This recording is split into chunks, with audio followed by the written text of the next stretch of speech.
You clicked on this video because you want to know how I was able to make $5,000 a month while building an audience of 30,000 followers from complete scratch. And I'm going to show you the two principles that exactly got me there. Now, before we get into it, I want to let you know you don't have to have any fancy gear, all right? And you don't have to sell your soul to the algorithm, which means you're stepping out of your character about how you really are in real life in order for you to have attention drawn to you on social media so you can have a different way of making money without trading your time for it. You don't have to step out of character at all right? And just to show you all the proof real quick, I've shown plenty of income proof with my other videos, but I want to show you my Instagram that has over 30,000 followers. I don't post on there right now, but these strategies are going to help you grow on social media so you can eventually make passive income online, just like I did. Because if I knew what I knew a year ago, I would have been closer to my goals, my target of having a certain percentage of passive income flow through my bank.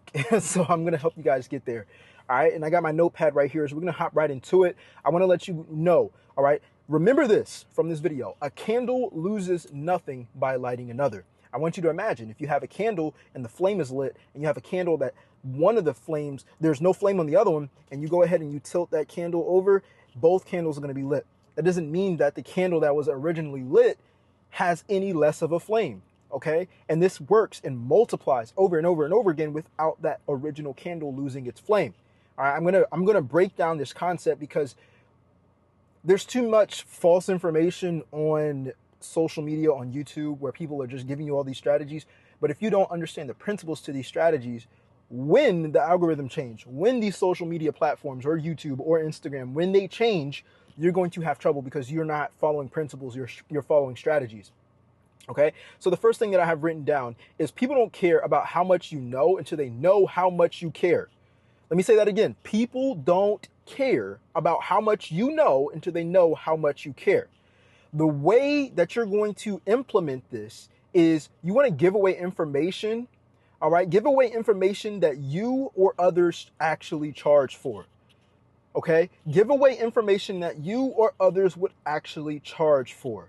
All right, I'm going to give you a clear example of how this is going to look for people who are going to consume your content, become your follower, pay you money so you can have multiple income streams and make 5K a month.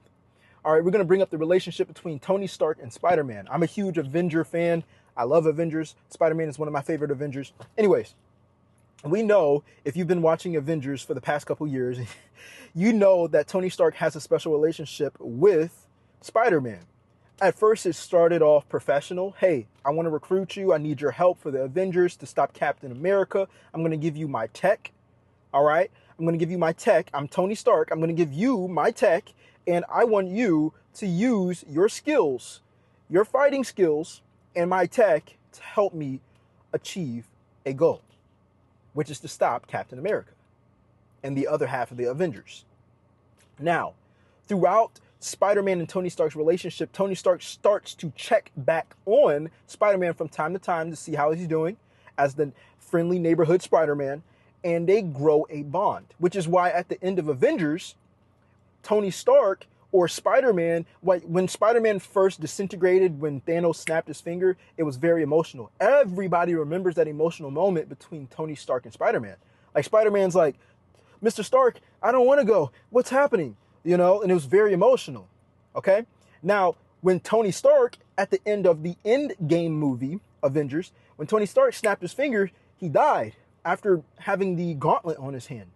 Right? But it was very emotional. All right? And even after, when there were Spider-Man movies, there are memories of Tony Stark throughout Spider-Man movies that make emotional moments in the movie. Not because all of this is happening, not because Tony Stark had all this information. We knew he was like a genius. We knew he had all these fancy equipment and all the tech and everything. Like, he solved a lot of problems with his knowledge and experience and technology. But what made us care more about Tony Stark and what made the relationship between Spider-Man and Tony Stark more special was that Tony Stark was Spider-Man's mentor. He cared. To a certain point, he cared more about Spider-Man than all the tech and the gadgets and stuff. And he actually ended up giving Spider-Man the authority to have, control over his gadgets and a lot of the Stark equipment. Now, I don't want to get into a whole tangent about how these Marvel movies are planned out. The storylines are great, but that is the main point when it comes to having someone know how much you care before they know how much you know. Okay? Information is just information. All right? And this is why so many times when people create videos where it's like a tutorial, and I've done them as well, and you're like recording your screen or you're showing someone how to do something, they'll watch you for the second, but they won't subscribe to you. They'll watch you for the second, but they won't follow you. They'll watch you because you're entertaining or you gave them a gold nugget, a piece of value to help them solve a problem, but they won't buy from you.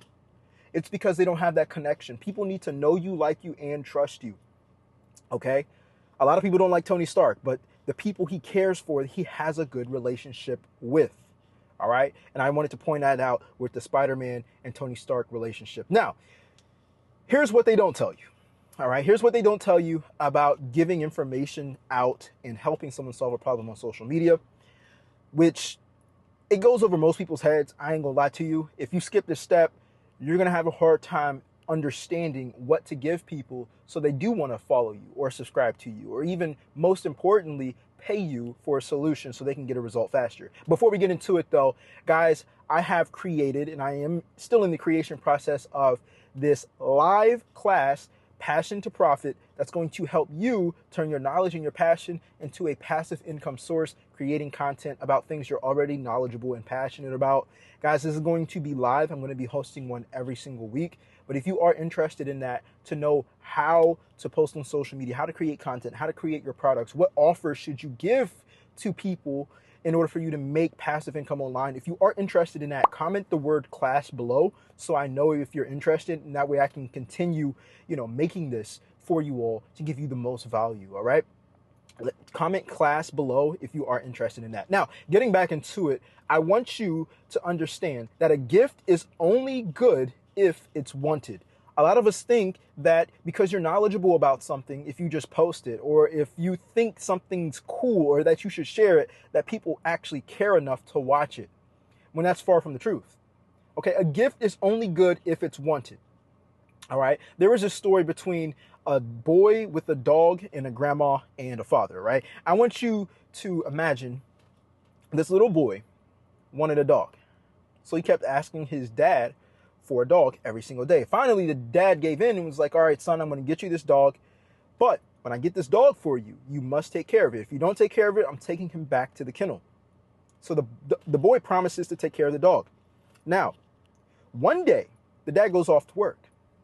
The dog runs off, gets dirty in the grass, and the boy has to make sure the dog is clean before the dad comes home. Otherwise, hey, the dog is going to be taken back to the kennel.